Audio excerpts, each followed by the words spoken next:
Mr. Speaker, I move that the House suspend the rules and pass H.R. 2795 as amended. The clerk will report the title of the bill. H.R. 2795, a bill to require the Secretary of Homeland Security to submit a study on the circumstances which may impact the effectiveness and availability of first responders before, during, or after a terrorist threat or event. Pursuant to the rule, the gentleman from Texas, Mr. Hurd, and the gentlewoman from Texas, Ms. Jackson Lee, will each control 20 minutes. The chair recognizes the gentleman from Texas. Mr. Speaker, I ask unanimous consent that all members have 5 legislative days within which to revise and extend their remarks and include any extraneous material on the bill under consideration. Without objection. Mr. Speaker, I yield myself such time as I may consume. The gentleman is recognized. Mr. Speaker, I rise here today to support H.R. 2795, the first responder identification of emergency needs in disaster situations. Our country continues to be resilient because of the men and women who keep us safe every day by putting their lives on the line. We can thank them by ensuring they have sufficient resources to do their job. H.R. 2795 will take a national snapshot of the current policies and programs that support first responders and their families in the event of a terrorist attack. By requiring the Government Accountability Office to report this national snapshot to Congress and the Department of Homeland Security, we will have a better understanding of the support surrounding our first responders and their families. Both the National Association of Texas Medical Services Officials and the International Association of Fire Chiefs are endorsing this legislation because it promotes the critical work our first responders are always prepared to do despite the challenges they face. Events like the Ebola scare that hit the U.S. in 2014 alerted us to the impact these events have not only had on our first responders, but also their families. I thank Ms. Jackson Lee for introducing this legislation and working with the Committee on Homeland Security to promote this important issue. I urge all members to join me in supporting this bill, and I reserve the balance of my time. The gentleman from Texas reserves. The gentlelady from Texas is recognized. Thank you very much, Mr. Speaker. I rise in support of H.R. 2995, the first responder identification of emergency needs in disaster situations, or the FRIENDS Act, as we have been very happy to call it as we crafted it. And I ask that I consume such time as I may consume. Without objection, the gentlelady is recognized. Thank you. First responders are our nation's heroes. We know that we are gathering together in these final weeks to make sure that we pass the 9/11 health bill that provided for those who stood in the face of danger, the tragedy of 9/11. We know that first responders run into burning buildings, they rescue people trapped by dangerous floods, and they put themselves in harm's way to protect others. And as we well know, in these times, they deal with terrorism. Just last week in San Bernardino, we saw brave first responders heroically pursue 2 individuals fleeing from the scene of a deadly attack at an office holiday party. We also know that at the site of that incident, we saw massive numbers of first responders go toward the building, not knowing the threat or whether or not the individuals who had created this massacre were still there or how many were there. They ran toward the building. To do their jobs, first responders must leave their homes and families while the rest of us cling to ours. Whether it was to deal with the aftermath of a terrorist attack like the attacks of September 11th or to give support during a catastrophic disaster like Hurricane Katrina, first responders bravely leave home to save others. I had a firsthand experience of both of those incidences, one a natural disaster and one a terroristic act.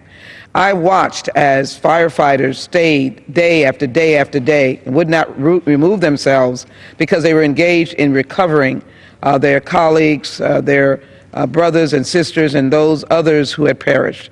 They stayed day after day. That was a great hardship on those families. We know the stories. We know that some of those were dealing with situations where they may have been the only parent or the only guardian. In the situation of Katrina, I saw the Coast Guard stay in the area time after time, the National Guard, other first responders come from all over the country and even all over the world to be able to help those who are in need, and they stayed a very long time. Unfortunately, today, first responders are asked to answer the call to action without knowing whether their families will be safe as they work to rescue others. Our first responders deserve better. The Friends Act directs the Government Accountability Office to conduct a comprehensive review of policies and programs designed to ensure the first responders are able to do their jobs safely and effectively by assessing, among other things, measures to ensure first responder families are safe and the availability of personal protective equipment is there. During committee consideration of the Friends Act, my friend from New York, Mr. Higgins, offered an amendment to authorize GAO to evaluate the availability of home med kits for first responders and their families in assessing the preparedness of first responders, maybe even being able to take care of their neighborhood or their family or themselves in the course of these disasters. I'm pleased to support the Higgins amendment, and I believe it adds to the bill.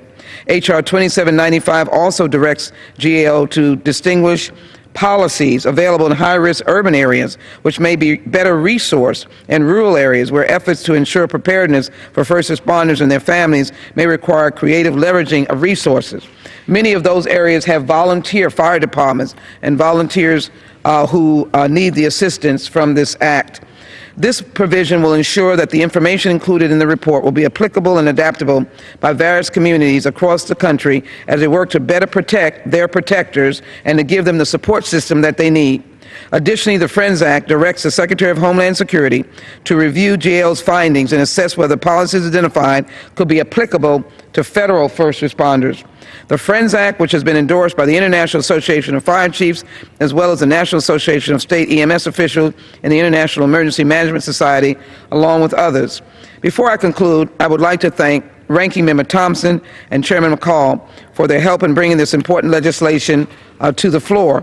Let me also thank the Ranking Member and Chairman of the Emergency Preparedness Committee and all of the jurisdictional committees that helped contribute to this. Let me also acknowledge our staffs on both sides of the aisles who are enormously effective in helping to bring about this bill. I want to thank Mr. Hoyer, who for many, many years was the co-chair of the Congressional Fire Service Caucus, of which I participated with him over those years, for his stated support of this legislation. With that, I reserve my time. Gentlelady reserves. Gentleman from Texas recognized. Mr. Speaker, I have no more speakers, and if the gentlelady from Texas has no further speakers, I'm prepared to close once the gentlelady does.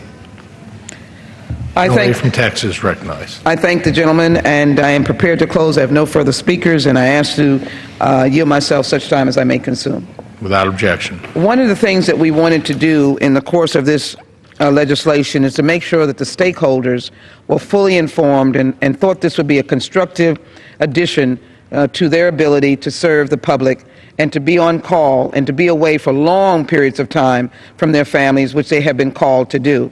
As I began to reflect, I reflected on the wildfires in the West, the enormous flooding that we've had, and certainly we cannot forget the issues dealing with terrorism, because the terrorism investigations, as individuals who are victims are buried in California, the first responders, law enforcement, and others are still on the job investigating what is occurring. So, Mr. Speaker, I'd like to ask unanimous consent to put a series of letters into the record from the National Association of Black Law Enforcement Executives, who are indicating the importance of this legislation. I ask unanimous consent. I ask unanimous consent for the office of the Mayor of the City of Houston, Mayor Anise Parker, who indicates that as first responders risk their lives in responding to terrorist attacks and other emergency, they and their families are at increased risk. The Houston Professional Firefighters Association, Local 341, who've written on behalf of the 3,800 men and women in the Houston Fire Department, indicating the need for this legislation to protect their families. The National Association of State EMS Officials, the International Association of Fire Chiefs, on behalf of nearly 11,000 fire service leaders, for introducing this legislation that would provide adequate preparedness for their families. This article, which says Family versus Duty, Personal and Family Preparedness, Law Enforcement Organization Resilience. I ask for the unanimous introduction of these documents. Without objection. Thank you. As I began, let me first of all thank the first responders of this nation and thank their families for the sacrifice that they make. Our first responders rush into dangerous conditions to protect us.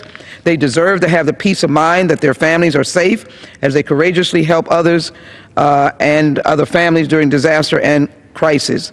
Now their plate is enhanced, it's fuller dealing with not only these disasters, but the potential of a terrorist act. And so I want to extend my gratitude to all of those who have offered their support. In particular, the International Association of Fire Chiefs for their support in working with us.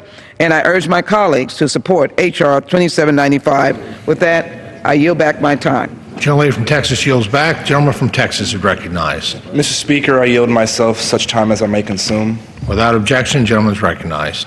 Mr. Speaker, I once again urge my colleagues to support H.R. 2795, and I yield back the balance of my time. All time being yielded back, the question is, will the House suspend the rules and pass the bill H.R. 2795 as amended? Those in favor say aye. Aye. Those opposed, no. In the opinion of the chair, I request the yeas and nays.